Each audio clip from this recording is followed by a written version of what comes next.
Okay, so let's start with the second module, second segment of module 4, and it's about how experiments are done in the real world, especially in the context of drug design or trying to understand the effectiveness of a campaign or something like that. So basically, what you do is you collect a group of volunteers. They're also called subjects in the experiment. Okay, and this is typically people who consent to this experiment, and you can what you want to do is somehow separate this group of volunteers into the control group and the experimental group. Okay, and you want to administer the drug to the experimental group. You want to administer a placebo, basically what looks like the drug but is just an inert substance, to the control group, and you want to be able to say, well, there has been significant improvement in the experimental group compared to the control group. Even before we go into interpreting the outcome of the experiment and all that, the important prerequisite for getting things right is that we need to ensure that the separation between the control group and experimental group is done appropriately. Because suppose, for example, you are testing the drug and somehow your control group people have certain feature. Some drug, let's say, acts better with people with blue eyes versus those who don't have blue eyes.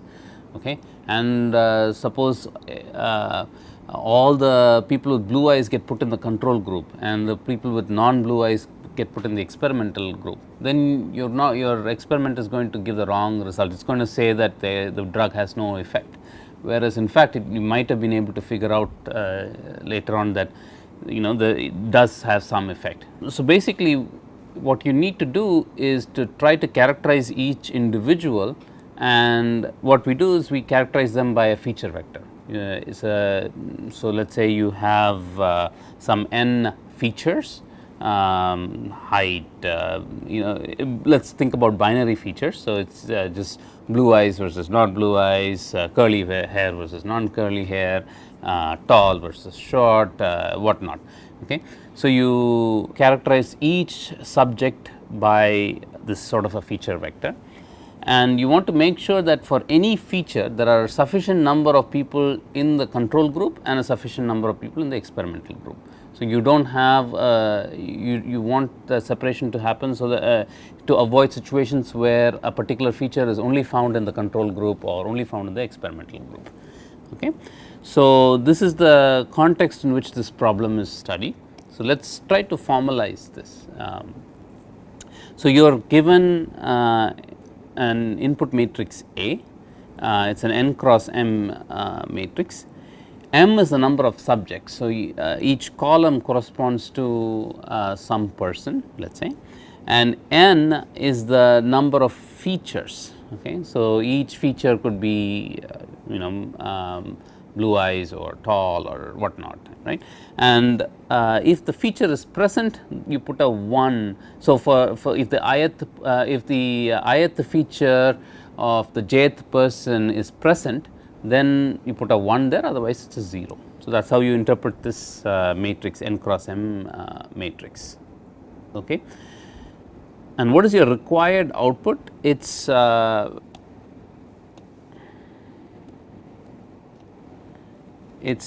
basically this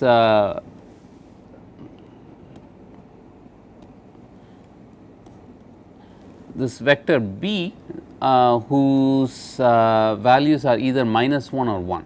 -1 means that that person is going into the control group, and +1 means that the person is going to go into the experimental group. Okay. So, and how do you ensure that the separation is good? Let's take one feature, for example. Let's take the first feature. Basically, when you multiply this matrix A with the vector B, you're going to do the dot product of the first, let's say the first row with the with vector b, okay. And by doing so you will get C1, okay. And so whenever there is all those people who do not have the feature, they are not going to participate, I mean they are not going to contribute to this dot product, okay.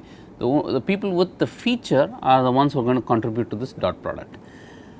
And in that case, the if let us look at the perfect case where those who those who contribute in the control group and those who contribute in the experimental group are both equal, then what will the C1 value be? It will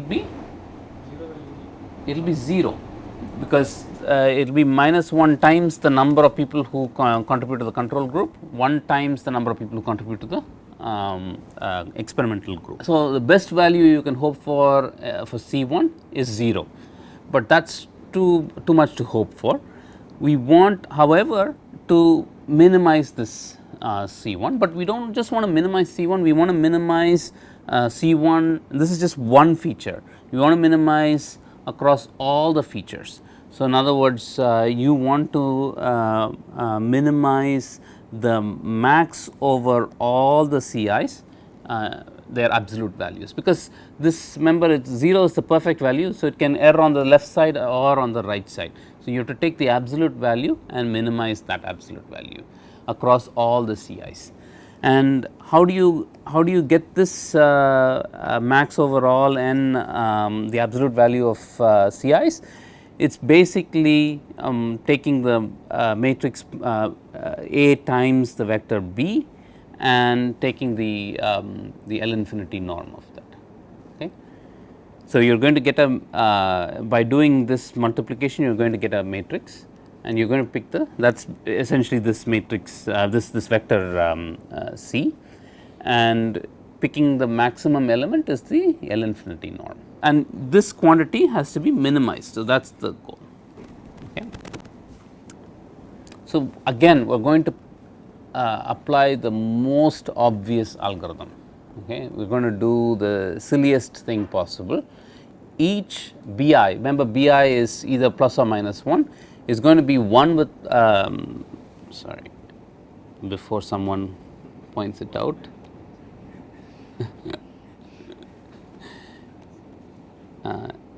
-1 with probability half and 1 with probability half.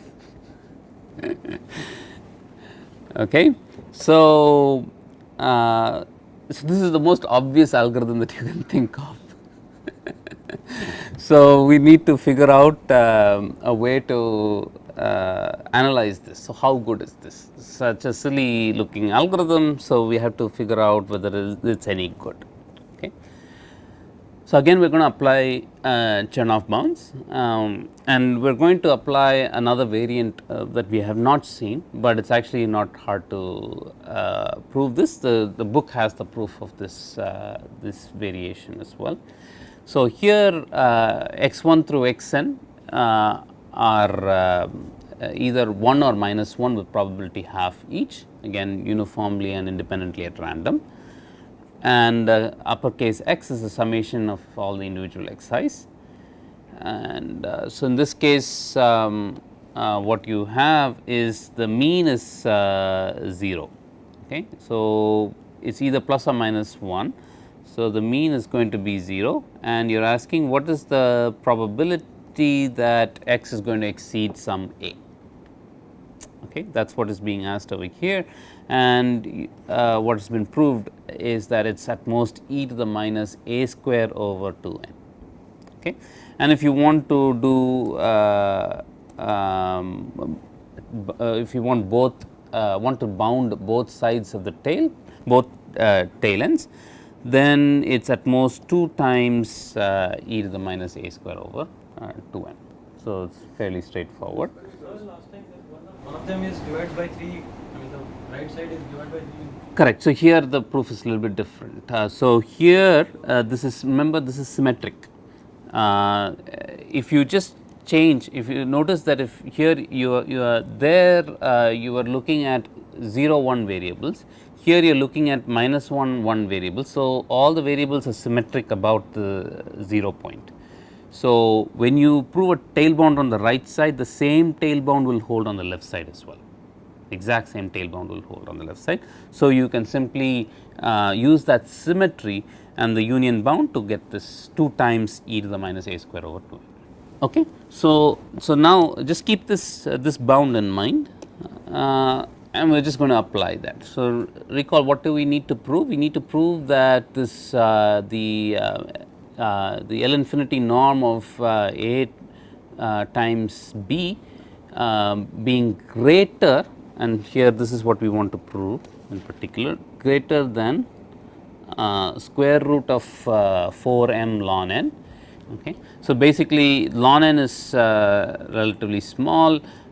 Essentially what we are saying is that most all the people, all the for every feature, the number of people who might be more in the control group with a particular feature that might be more in the control group versus the experimental group or vice versa is at most roughly square root of m. Okay. So, that is the way to interpret it. So, we want to say that exceeding that 4m ln n is at most 2n 2 over n. Okay.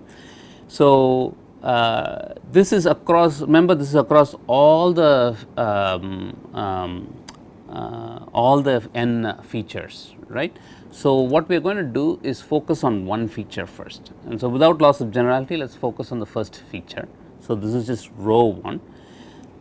If the number of ones in that feature is small, it is itself within 4m square root of 4m over ln n, then we are immediately done, because however if you split it, if the number of people with who are tall are at most square root of 4m over ln n, however you split, it is going to be equally split. Okay. It's not equally split, sorry, it's the number in the control group versus the experimental group will not exceed that, and in a sense this is fine because it's a feature that affects very small number of people. Okay.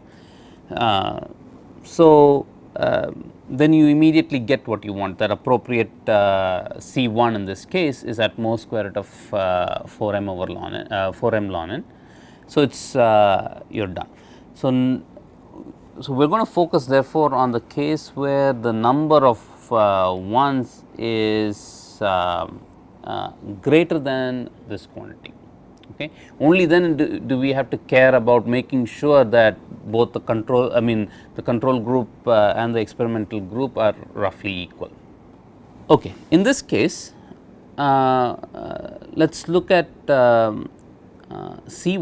C1 is nothing but this dot product, right, summation over I equal to 1 to m a1, sorry, so this is let us make that a j, a1j bj. Okay. This is and we know that this at least the number of positive terms. So, the number of terms here that are ones is at least 4m over 4m ln n, square root of 4m ln n. Okay. So, now what is the probability that this C1 is greater than this quantity? Remember, C1 now is these BJs. So, let us be a little bit careful about what is going on over here. When the term A1j is a 0, okay, this is the random variable. BJs are the random variables. This is the ones that your algorithm chose randomly. A1j was given to you. It was either a 0 or a 1. If it was a 0, it is not going to play any role. You can ignore that particular jth term. Okay. The only terms that matter are the terms where the A1j is equal to 1, okay, and that is at least these many terms. Okay. and you want to still make sure that the C1, remember now the C1 is the summation of all of them, some Bj's are plus 1, some Bj's are minus 1. So, the expectation is still going to be 0, okay, and you still have the same thing happening over here. You will have some distribution with mean 0, okay, and each individual term that matters is either a plus 1 or a minus 1, okay, and you have set yourself some bounds to say what is the and you are asking what is the probability that you are going to lie on either side of the bounds, okay. That's what is being asked over here. So, we can simply apply the formula, that is 2e to the, and this since there is a square root on the right hand side of this event, you just and the formula has a square, in the exponent you have minus 4 m ln n divided by y 2k. Here what is k? K equal to the number of ones in first row, which is greater than square root of 4 m ln n, okay. So, that is the k over here, okay, because those are the only ones that matter. But again, now if you just want an upper bound, you can just replace the k by n, and still fine. And what is that going to work out to? So, if you make that an n,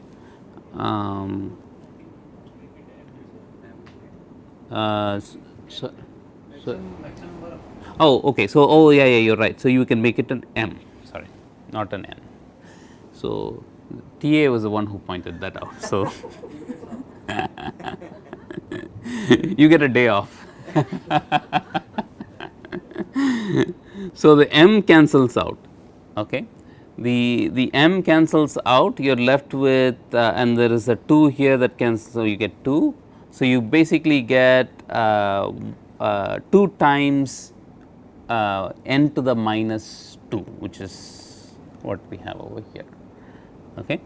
So, it is 2 over n squared, but now we want to what we have done is we have only bound this probability for one feature. There are a total of n features. So, again apply the union bound over all n's. So, then you multiply this bound by n. So, this is why you are carefully doing this reverse engineering, knowing that you want it to be of the form 1 by n. You want to bound each individual probability to be 2 over n squared, so that the n and the n squared cancel out to be, so you are left with 2 over n, okay, all right. So, that essentially proves this theorem for us, okay. So, with that we can conclude. Again, we have seen a very fundamental problem, shows up all the time, and there is an obvious algorithm. In fact, practitioners are using this all the time, but what we have done is given a formal analysis and given a proof that obvious algorithm is in fact actually a good algorithm. If time permits, we will actually address some techniques where we can actually show that does not exist a better solution in the worst case. In other words, you can always come up with input matrices where there does not exist any significantly better B vector. So, you cannot come up with a better output. So, this is the best that you can essentially hope for, okay. So, with that we will conclude this segment. The next segment will be a little bit more non-trivial, but at the same time a lot more fun as well in some sense. It is going to be a topic on routing, and it's a contribution by Leslie Valiant, who recently won the Turing Award for this and a few other similar such contributions. So, that will be next segment. Okay. Thank you.